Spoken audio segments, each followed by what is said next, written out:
Este é o podcast Servo de Cristo. Sejam bem-vindos ao podcast Servo de Cristo. Hoje iniciaremos a terceira parte desta temporada. E desta vez o tema é Mulheres, Teologia e Ministério. Ana Lúcia Bedix conversa com Madalena Moloshenko e Kathleen de Moura sobre as mulheres na Bíblia.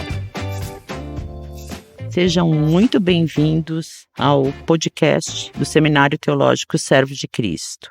Nesse episódio, nós vamos conversar sobre mulheres na Bíblia. E nós temos aqui duas professoras, duas mulheres que são professoras aqui do nosso seminário, e eu gostaria que elas se apresentassem. Eu sou Madalena de Oliveira Moloshenko e sou professora e atuo na área de educação cristã. Meu nome é Kathleen de Moura, eu trabalho na Sociedade Bíblica do Brasil, sou consultora de traduções, biblista e tenho estudado doutorado Mulheres na Bíblia Hebraica. Muito interessante. Meu nome é Ana Lúcia Bedix, eu sempre trabalhei na área de novas gerações, primeiro com crianças, depois com adolescentes, e também sou professora aqui no Servo de Cristo, na área de Ministério de Adolescentes. Eu acho que a gente poderia começar a nossa conversa aqui sobre mulheres na Bíblia, compartilhando aqui cada uma quais são as mulheres ou qual mulher na Bíblia que te inspira e por que ela te inspira. Bom, eu pensei bastante a esse respeito e evidente que na Bíblia nós temos muitos exemplos de mulheres que nos inspiram. A corajosa Esther é uma delas, mas eu gostaria de dar um destaque com a mulher que me identifica. E por mais estranho que pareça, eu me identifico muito com Marta. E já por algumas vezes eu tenho feito alguns estudos a respeito de Marta e Maria e me identifico muito com esse posicionamento da Marta de ser aquela que é a agitada, é a provedora, é aquela que sai correndo. Jesus está chegando e eu saio correndo antes de todo mundo e quero falar com ele e prepara as coisas em casa, cuida da casa, serve as pessoas. Então eu me identifico muito com Marta e a maneira como ela e os seus irmãos, né, Maria e Lázaro, amavam a Jesus e estiveram sempre ao lado de Jesus e Jesus ao lado deles, né? Então essa história me inspira muito, não só como irmãos ali, né, ao lado de Jesus, mas a maneira como eu me identifico com Marta. Eu gosto muito de ler a respeito da Marta. Muito pouquinho tem na Bíblia a respeito dela. Mas eu me identifico muito com Marta e admiro também a devoção dela ao Senhor Jesus. Certo. Eu amei já, sabe? Preciso dizer que eu amei, porque realmente, assim, você falou, surpreendentemente Marta, né? Porque talvez não seja uma personagem que as pessoas deem tanta atenção e importância, mas que incrível realmente, né? A postura, o coração, estar perto de Jesus. Para mim, há tantas mulheres que a gente pode identificar como mulheres inspiradoras na Bíblia, sobretudo porque a Bíblia ela não idealiza as mulheres, né? Ela apresenta, aliás, não idealiza o ser humano. Ela nos apresenta personagens, pessoas, seres humanos como nós, com defeitos, com qualidades, com coisas admiráveis, com coisas que a gente olha e fala, puxa vida, por quê, né? Agir dessa maneira. Então, é gostoso, realmente é possível a gente se identificar. Eu fico pensando nas matriarcas, né? O quanto elas são incríveis, não porque elas geraram os heróis da Bíblia, os homens, mas porque foram pessoas, sentiram, sofreram, viveram, tomaram decisões. Matriarcas estéreis, né? Como a esterilidade é um tema importante na Bíblia e como a gente consegue se identificar com isso, com a provisão que vem de Deus, que vem do sobrenatural, que não vem da experiência humana, né? Filhas, mães, servas, mulheres trabalhadoras, mulheres que edificaram o templo, mulheres que saíam para dançar quando o povo se alegrava. Então, não sei, acho que há muitas mulheres. E talvez um outro destaque para uma mulher que foi muito mal interpretada e entendida ao longo da história e que talvez tenha levado uma fama injusta, eu acho que Eva, né, a mãe de todos os viventes. Uma mulher pulsante, apaixonada, desejosa de conhecer, de aprender. Eu acho que é uma personagem que carece de mais estudos aí, de um pouco mais de interpretação. Certo, bem interessante. E para mim, eu já uma mulher que realmente me inspira, né? Uma mulher que estava nos holofotes, não estava assim então nos bastidores. Mas é muito, para mim, surpreendente quando eu leio sobre essa mulher, que é Débora, porque ela recebeu um chamado de Deus para assumir essa função como juíza de uma nação, e o que mais me admira em Débora é a obediência dela ao Senhor, é a coragem, porque pelo menos nos relatos bíblicos, a gente não vê dizendo assim, a Débora pediu mais um teste para o Senhor para ver, será que é isso mesmo? Né? Será que o Senhor está certo? Como a gente vê, por exemplo, o Gideão, né, que também foi chamado para ser juiz, e pede esse teste, pede aquele outro. E Débora, ela encara, né? Ela tem a coragem, ela tem a disposição para servir, e eu me identifico também com ela, não por causa dos holofotes, mas porque quando eu recebi meu chamado, a primeira coisa que eu fiz foi virar para Deus e dizer assim, né? O senhor tem certeza? É isso mesmo? Sou eu? Né? Será que o senhor não errou? No livro não sei se vocês conhecem, um livro que foi traduzido erroneamente para o português, né? Da Nancy Beach. O livro é Chamadas para Liderar, ele foi traduzido erroneamente, As Mulheres Lideram Melhor. Ela fala, ela tem um capítulo inteiro dedicado a conversar com as mulheres sobre o chamado. E de quando você é chamada para servir ao Senhor, você não é um erro de Deus, aquilo não foi um erro de Deus, não é um engano. Né? Então, eu gostaria realmente de ter a coragem, né, de Débora para responder assim, tão prontamente, aceitar um desafio imenso como ela aceitou. E quantas mulheres, né, lidam com essa sensação de, será que é para mim? Será que esse é o meu espaço? Será que esse é o meu chamado? Será que eu não entendi errado a voz de Deus? Essa síndrome do impostor, né? Será que eu tô fazendo certo? Será que eu não vou ser um fracasso? E eu acho que isso é uma característica muito feminina, né? Claro, histórica, cultural, contextual, mas tem a ver com essa questão de que quando a gente é chamada, parece que não é pra gente, né? Há essa dúvida, não por falta de fidelidade ou de fé, mas a gente se questiona, será que realmente sou eu que Deus está chamando, né? Quando eu senti meu chamado, eu falei, ok, tudo bem, Deus, mas sozinha não, tá? Sozinha não. E realmente Deus tem me dado o companheiro de ministério, então a gente sempre tem essas nossas barganhas com Deus para saber o que é, o que não é, se é fato mesmo, mas Deus vai usando e trabalhando na vida da gente. Agora, quando a gente olha, né, para como as mulheres eram tratadas, como elas eram vistas nos tempos bíblicos, e quando Jesus chega e começa a tratá-las de uma outra forma, como é que a gente pode mostrar esse contraste, né, da maneira como Jesus tratava as mulheres e de como elas eram vistas naquele contexto cultural e histórico? Eu acho que Jesus inovou muitas coisas, né? Ele inovou não só com as mulheres, mas com tantos outros que eram pessoas vistas preconceituosamente, né, na sociedade de então. Principalmente aqueles que estavam fora do universo judaico. E eu sinto que nesse quesito ele foi inovador em todas as coisas, ele foi inovador também na maneira de ensinar, né? Que ele não ensinava fechado nas quatro paredes de uma sinagoga ou do templo, e ele ensinava em todo lugar, em todo espaço, com todas as coisas que estavam ao redor dele, com tudo que acontecia no dia a dia da vida do povo, né? Então, quando ele olha para as mulheres, eu acho que ele inclui também esse tratamento para com o feminino, vamos dizer assim, né? Da mesma forma como ele inovou com tantas outras coisas. E eu vejo ali realmente alguns milagres acontecendo, milagres de cura e outros milagres, e o relato bíblico traz muito a presença da mulher nessas horas, nesses relacionamentos com Jesus.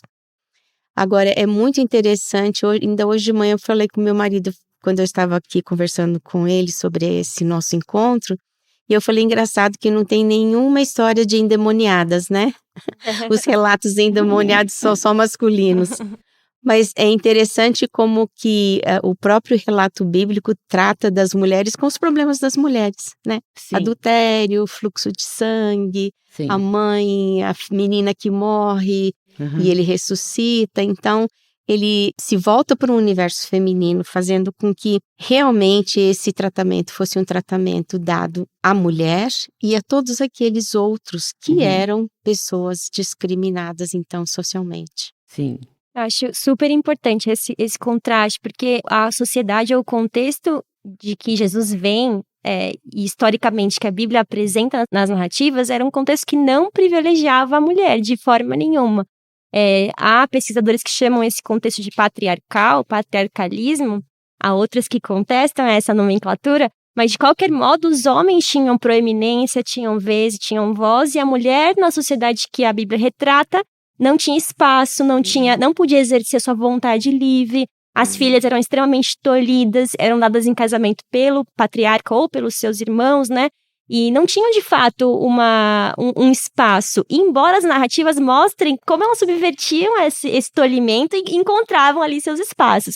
Mas mesmo assim, era uma sociedade que não privilegiava o feminino. E como Jesus vem, né, e dá esse valor, dá vez, dá voz, as mulheres que participam do ministério de Jesus são tão importantes para momentos tão especiais, né, no ministério, na vida de Jesus. Então isso nos chama atenção, isso nos mostra e dirige a igreja hoje a como olhar o feminino, não só o feminino, como você bem mencionou, também os vulneráveis, as minorias, as pessoas que talvez a sociedade olhe e não dê nenhum valor, e não dê nenhuma importância. Então Jesus nos ensina, ele nos interpela nesse sentido, né? Nos confronta com o fato de que, como sociedade, a gente despreza, a gente exclui, mas ele chama para o abraço, para o acolhimento. Então, para mim, assim, Jesus, ele é esse paradigma que hoje nos ajuda a entender, enxergar o feminino com o seu valor, com a sua importância. E ao longo do tempo, as leituras que fizeram também da Bíblia foram um pouco sofridas para o feminino, né? E as traduções também, já puxando sardinha para o meu lado. Porque a própria tradução da Bíblia, muitas vezes, ocultou o feminino ali, com o uso das palavras, né? Traduzindo termos no hebraico que incorporavam homem e mulher, traduziu-se por um termo que era masculino, predominantemente masculino, e aí se criou uma história de leitura da Bíblia que excluiu o feminino. A gente tem lá Gênesis, né? Deus cria o ser humano, homem e mulher, macho e fêmea, Gênesis 1:28. E aí a gente tem a tradução. Deus criou o homem e mulher os criou, e os fez sua imagem e semelhança. Então, assim, privilegiando o masculino, parece que a mulher não é a imagem e semelhança de Deus, parece que a mulher ela é menor, ela é feita de um osso, de um pedaço do homem, então ela é um apêndice, é uma coisa posterior, uma ajudadora idônea, mas que não é bem ajudadora, né? Ela é uma ajuda excepcional, ela é um complemento, ela é uma contraparte. Então, também as leituras da Bíblia, as traduções, não ajudaram nessa forma de a gente olhar para a mulher hoje diferente, mais como Cristo olhou. Então, também há um resgate, né, nas leituras do texto bíblico, nas traduções que a gente tem feito dele, olhando mais para o que Jesus fez, porque eu acho que ele, de fato, é o alvo, é o paradigma.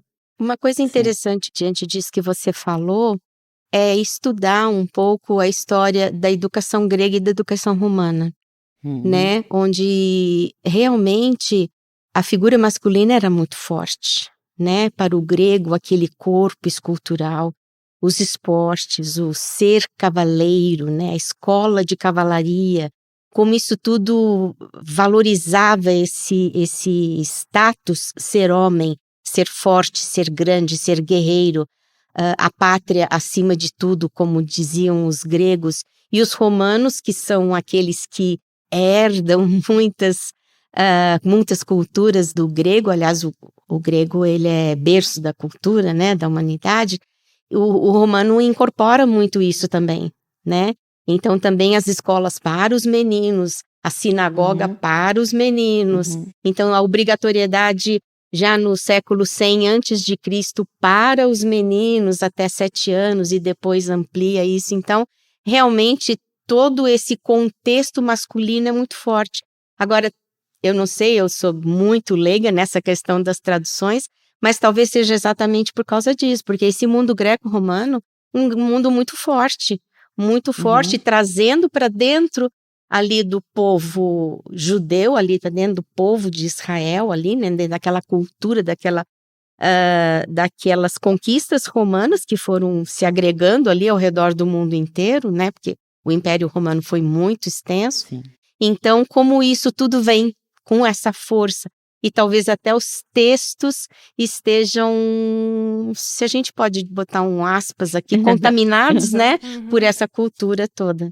A força da cultura é muito grande, né? No nosso tempo ou no tempo de Jesus. E é surpreendente, você falou de Jesus ensinando, né? Como ele inovou a forma de ensinar. E ele vai ensinar mulheres. Numa época em que principalmente a gente vê alguns escritos rabínicos, né? De que era assim, nossa, não é uma coisa muito boa, não é uma perda de tempo ensinar mulheres. Uhum. Você estava falando de Marta, né? E Jesus lá com Maria senta aos pés dele para ouvir. Exato.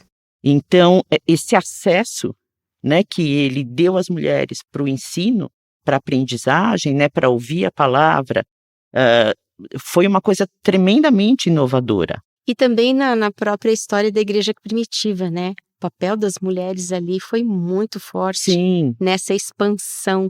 Então, Sim. parece que assim, o pessoal sentado aos pés de Jesus parece assim aquela carência, né? Uhum. Deixa a gente aprender, Uhum. ou como dizem hoje em dia, hora do limão, né? Você suga tudo que pode, porque essa é a pessoa que pode nos ensinar alguma coisa, né? Muito Sim. interessante Sim. isso.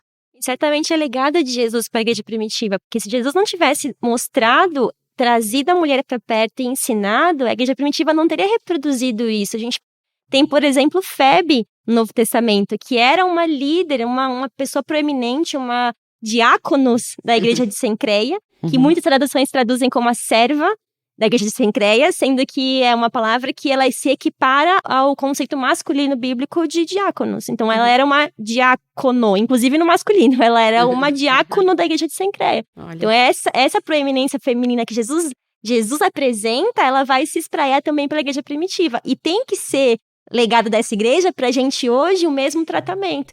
Por isso que acho que Jesus também nos ensina que a mulher tem espaço de liderança, tem espaço de proeminência. Ela precisa ocupar, na verdade ela já ocupa. O que ela precisa é ser reconhecida como uma figura importante nas igrejas. Sim, elas realmente ocuparam espaços de liderança ali e elas foram atraídas pelo tratamento que Jesus dava a elas, né? Então, numa época em que a mulher não tinha nem às vezes o nome, né? O nome dela estava ligado ao pai ou ao marido. Quando ela é tratada como igual, ela se sente atraída e ela vai buscar Jesus, ela vai servir nessas igrejas, né? E, lógico, tudo que Jesus faz e nos ensinou tem implicações para a gente hoje, como você estava dizendo. Então, não só em relação à mulher, mas em relação aos excluídos, né? Em geral.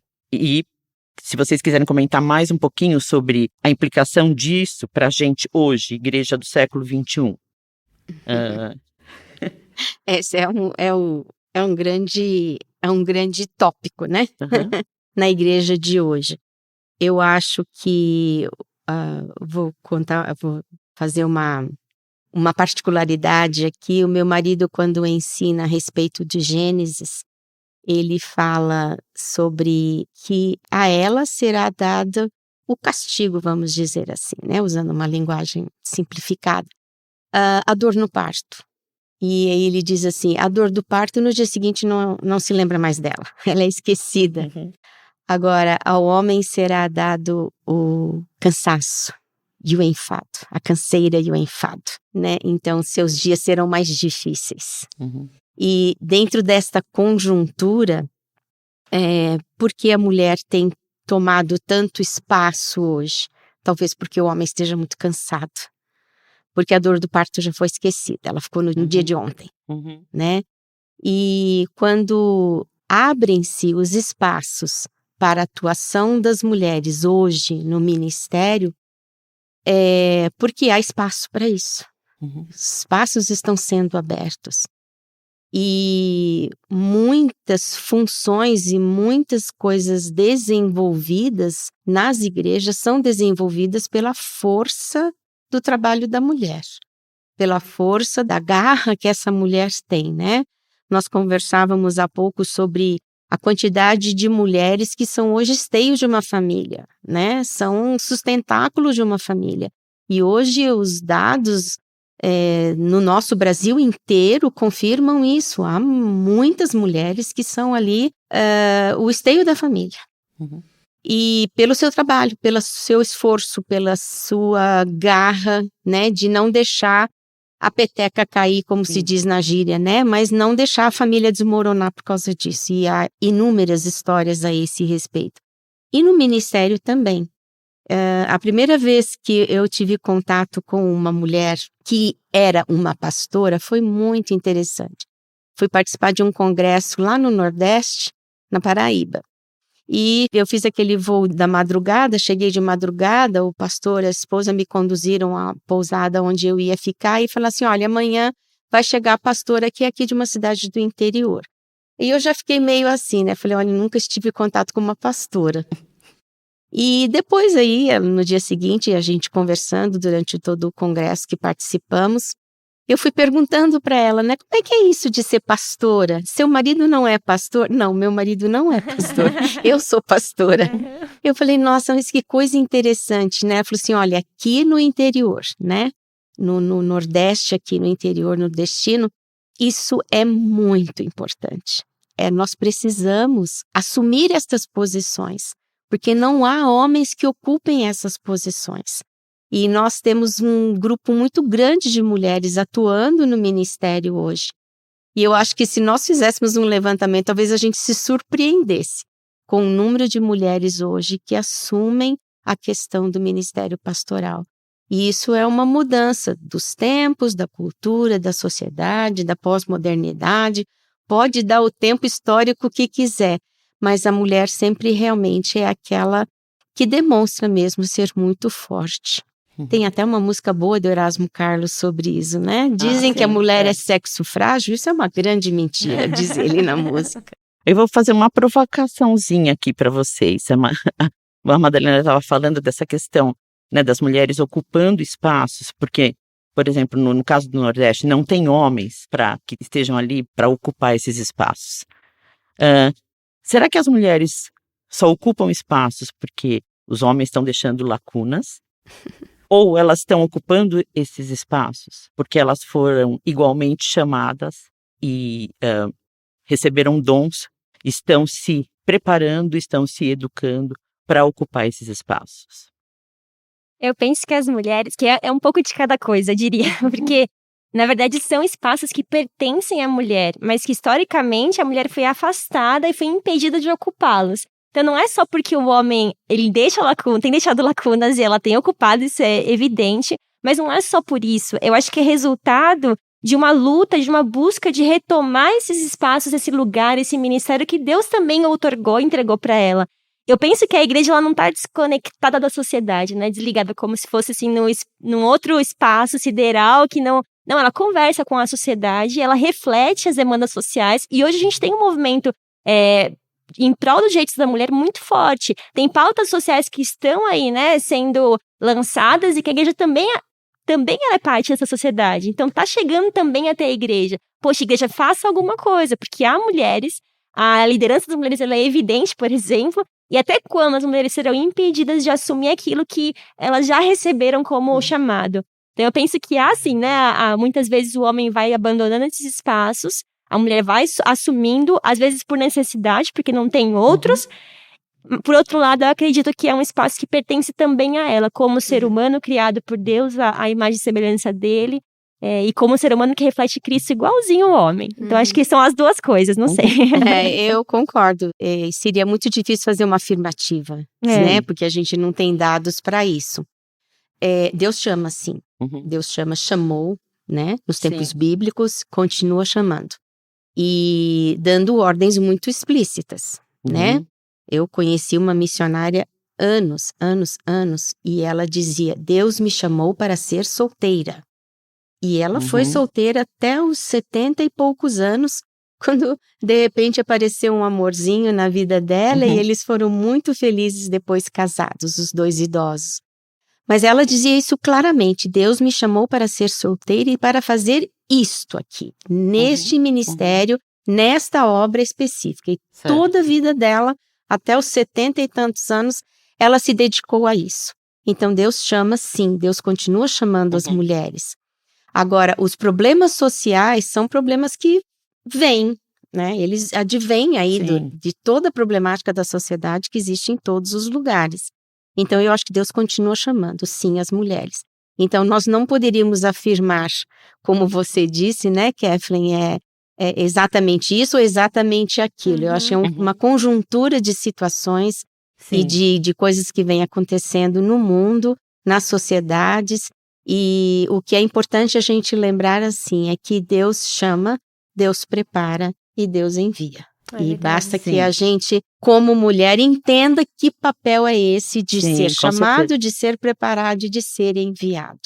E aceite que a gente é mulher na nossa heterogeneidade, assim, também, né? Não mulher é tão plural, né?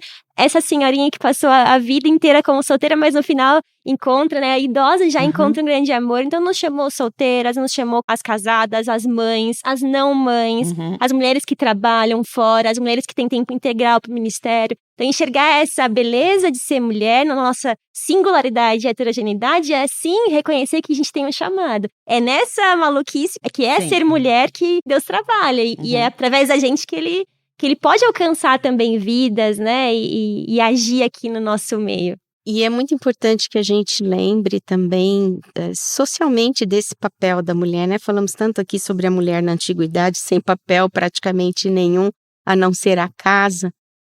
E no ministério, a mulher ela precisa ser muito sábia para não confundir todas as coisas, né?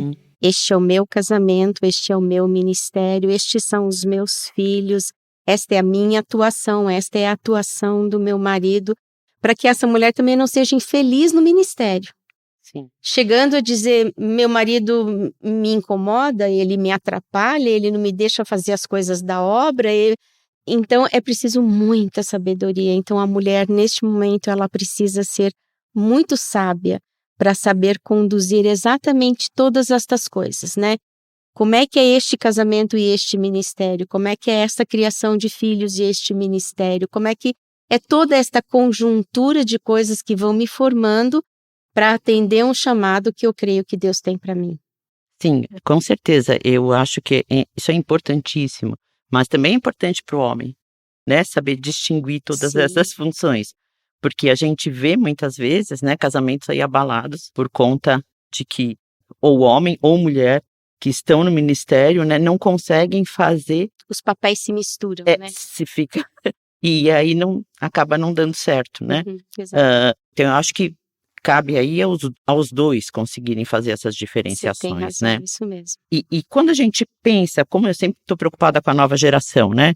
Quando a gente pensa aí para as mulheres que estão chegando, né? Para as moças, garotas que estão sendo chamadas agora. Quais passos, o que você diria para ela, né? Que ela tem que seguir para ela servir plenamente na igreja, num ministério, numa missão? Nossa, que pergunta difícil essa, Ana. Eu entendo que o mundo hoje é um mundo muito mais aberto, né? Muito mais aberto para opiniões, muito mais aberto para diversidade, né?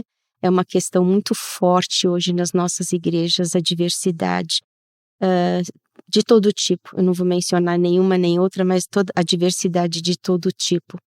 E eu entendo que esta geração que está aí agora, chegando, né, neste momento destas escolhas de vida, eles estão mais abertos para a diversidade do que nós estávamos.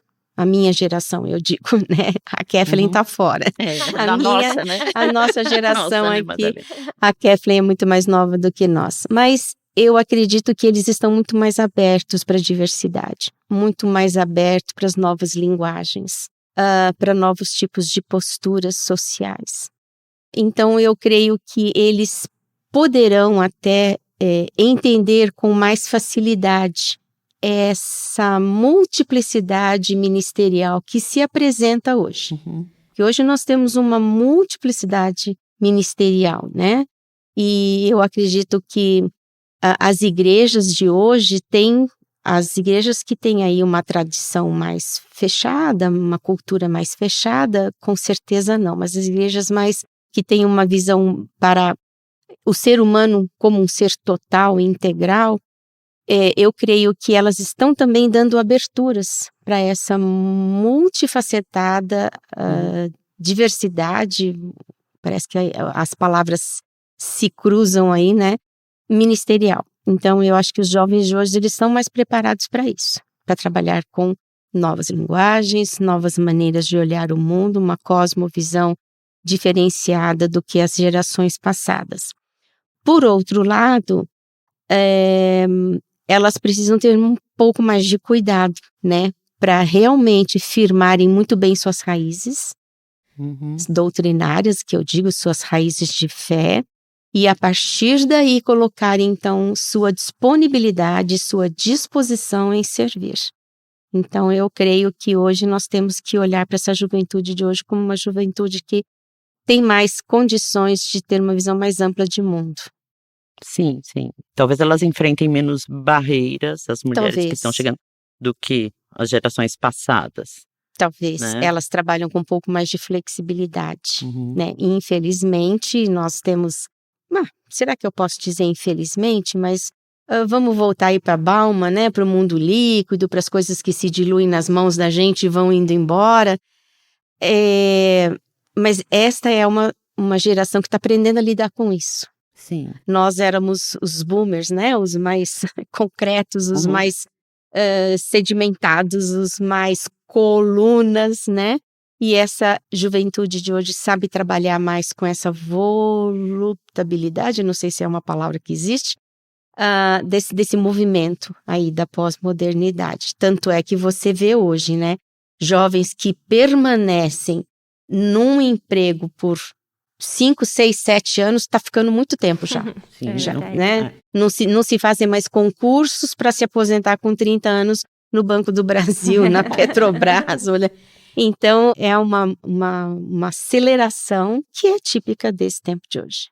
Eu concordo, acho que essa sociedade líquida, moderna, né, ela demanda hoje uma mulher, uma jovem, né, realmente aberta para lidar com tudo isso, porque é muita coisa acontecendo, é um turbilhão de coisas, e ao mesmo tempo, eu não sei como vocês pensam, mas existe um recrudescimento aí de discursos e uma polarização que talvez as mulheres de hoje vão precisar não apenas se manter nos direitos que foram conquistados, nos espaços na igreja, nos ministérios que foram conquistados, mas também trabalhar para que esses espaços não se percam, para que esse recrudescimento, muitas vezes, né, o machismo, né, essa visão androcêntrica de mundo, não de novo comece a tirar direitos das mulheres, tirar espaços. Então eu vejo que aí tem que cuidar de manter as conquistas também.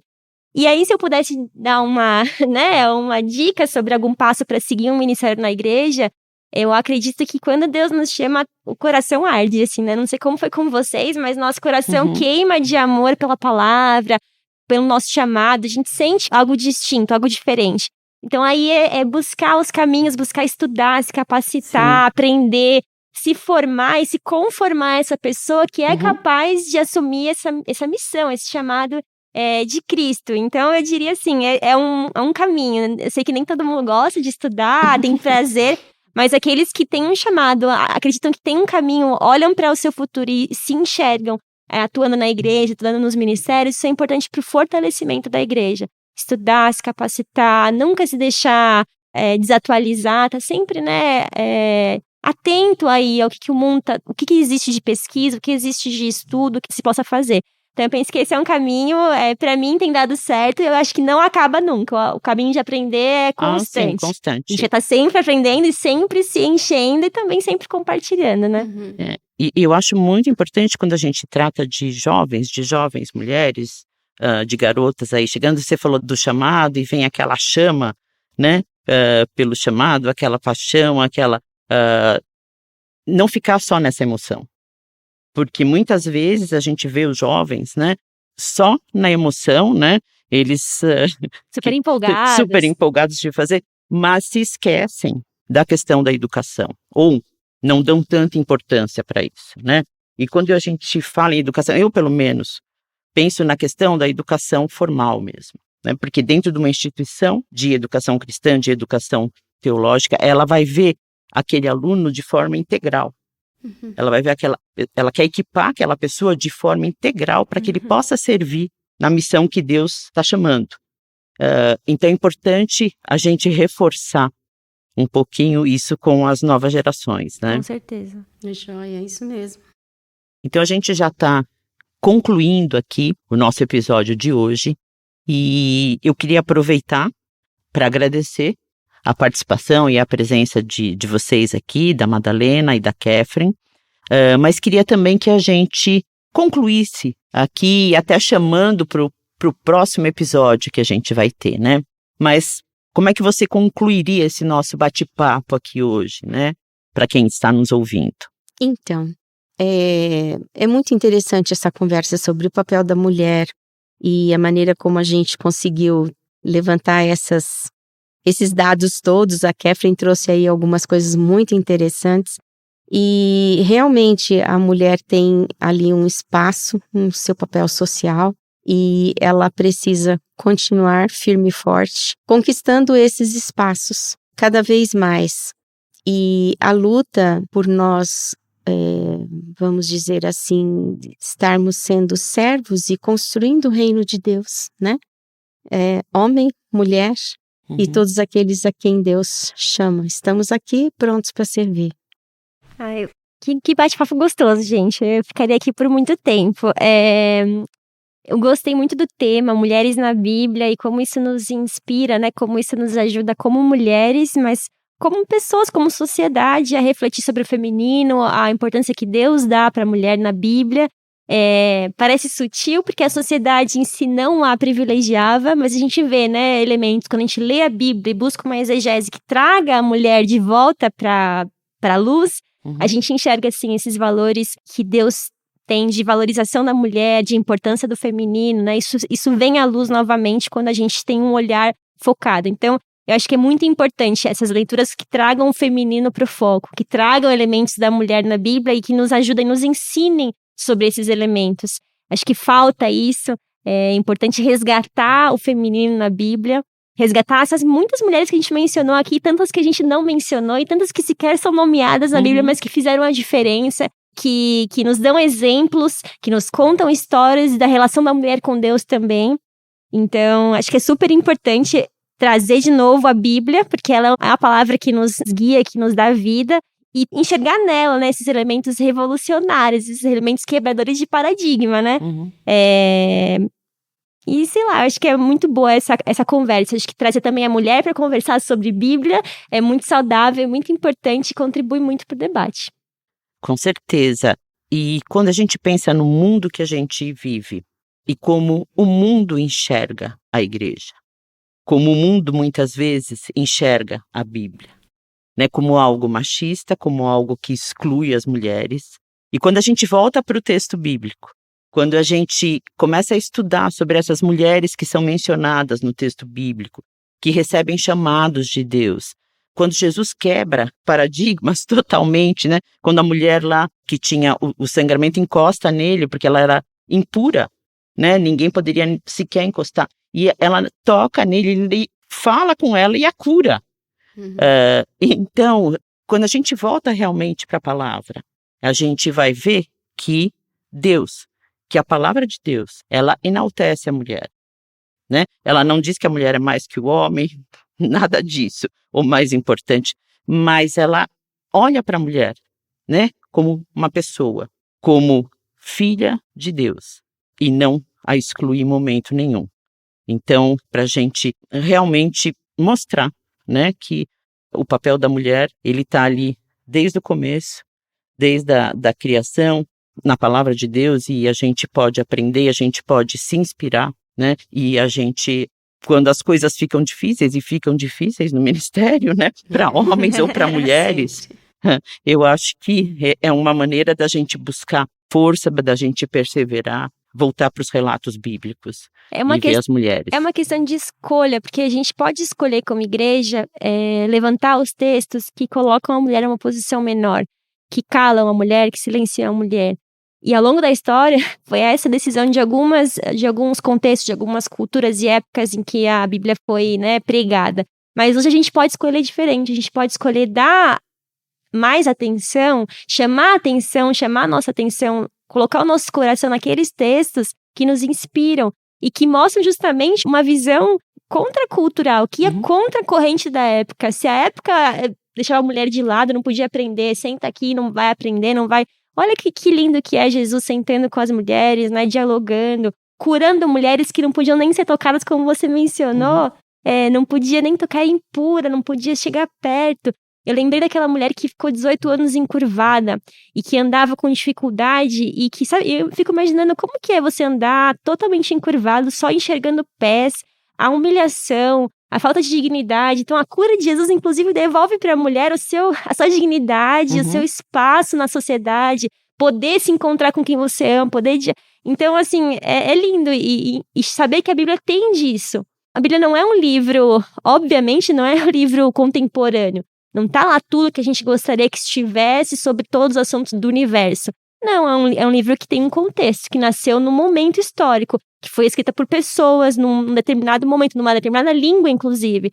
Então, a gente não pode exigir tanto assim, né? Exigir dela ser anacrônico. Mas há, sim, na Bíblia elementos e, na verdade, fundamentos. Para além das histórias, das leis, das narrativas, a gente vê valores ali na Bíblia refletidos. Sim. E esses valores, sim, enaltecem a mulher, dão a ela o seu lugar, o seu espaço, a sua voz. E acho que é essa a nossa luta hoje, né? Como estudiosas da Bíblia, como biblistas. É buscar trazer à tona esses temas que foram tão silenciados ao longo da história. Isso mesmo. E para nós continuarmos essa nossa conversa aqui, que a gente, como disse a Catherine, a gente podia ficar aqui horas, né? Eu quero deixar o convite para você que está nos ouvindo para o nosso próximo episódio, que vai falar sobre ministério feminino na educação e na teologia. Então aguardem aí o nosso próximo episódio e estejam conosco nessa conversa. Muito obrigada. Até lá. Até lá.